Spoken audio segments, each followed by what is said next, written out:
In the high-pressure rat race of academic achievement, there is one fix students are turning to at an alarming rate to get ahead. Some call it academic doping, and experts say it has a very real and largely ignored dark side.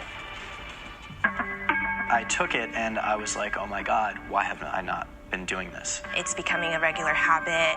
People are relying on it to write papers and do their reading and their homework. They're talking about smart drugs. Vyvanse, Focalin, Adderall, Ritalin, they're all pretty much the same thing. They're just brain stimulants that just kind of make you feel like you're going a million miles per hour. It's regulated speed, pretty much. Prescribed for people with attention deficit hyperactivity disorder. You just kind of feel this little like ball of warmth kind of rising up in you, and then it's like you just get locked down. And used by a growing number of students who do not have ADHD but want that performance boost. It's a prescription you're getting from your doctor or your friends are giving to you, and people see it as absolutely harmless. Wyatt, Christina, Max, and Gabby are students from Boston University who agreed to talk about an issue they say is out of control on campus. How common is this? The majority of the people that I know are taking it everywhere. Personally, in my social circle, it's literally everyone. Everyone. Every single person. You can go up to the second floor of the library and see, a full wing of people just cracked out. I mean, are people like doing lines of Adderall in the library? Yes. Yeah. Yes, I've seen it multiple times. Is it openly in the library? Yes. Yeah. People will blow lines down of just Adderall in the library. College students have been abusing stimulants for decades, but what's new, experts say, is just how many students. One study finding 30% of college students are using stimulants non-medically. This is a problem that's getting worse and worse because we're ignoring it, because people feel like it's no big deal. Marsha Lee Taylor is the president of Partnership for Drug-Free Kids. Among teens, opiate use is going in the right direction. It's ticking down.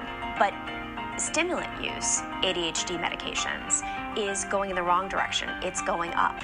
Going up and being embraced by many students without reservation. The University of Miami student newspaper calling Adderall a magic pill. We've talked to students who say, what's the harm? This makes you smarter. It makes you perform better. Well, there is real harm. These substances are in the same classification, according to the DEA, as cocaine and methamphetamine. It is addictive, and it can be abused. Recent Harvard grad Charlotte Lieberman wrote about her Adderall addiction in Cosmopolitan. There was one experience, I took actually 80 milligrams. 80 milligrams? Yeah, I think 4 times the daily recommended dose. I started having heart palpitations, and I was having a ton of trouble sleeping. If you're hitting these stimulants hard, what can happen to your body? You can have cardiac effects. It can increase anxiety and lead to a host of other mental health issues. The FDA requires Adderall manufacturers to notify patients about the risk of serious cardiovascular adverse events and a slight risk of drug-related psychiatric adverse events, even in patients who did not have previous psychiatric problems. In some countries, like Canada, ADHD drugs come with a suicide warning. You don't die from Adderall. You can have terrible side effects and terrible addiction problems that lead to breakdown. Alan Schwartz wrote ADHD Nation after covering Adderall abuse for the New York Times. There are lots of stories out there of kids who have gotten horribly addicted, suffered psychiatric breakdowns, and some attempted and completed suicides.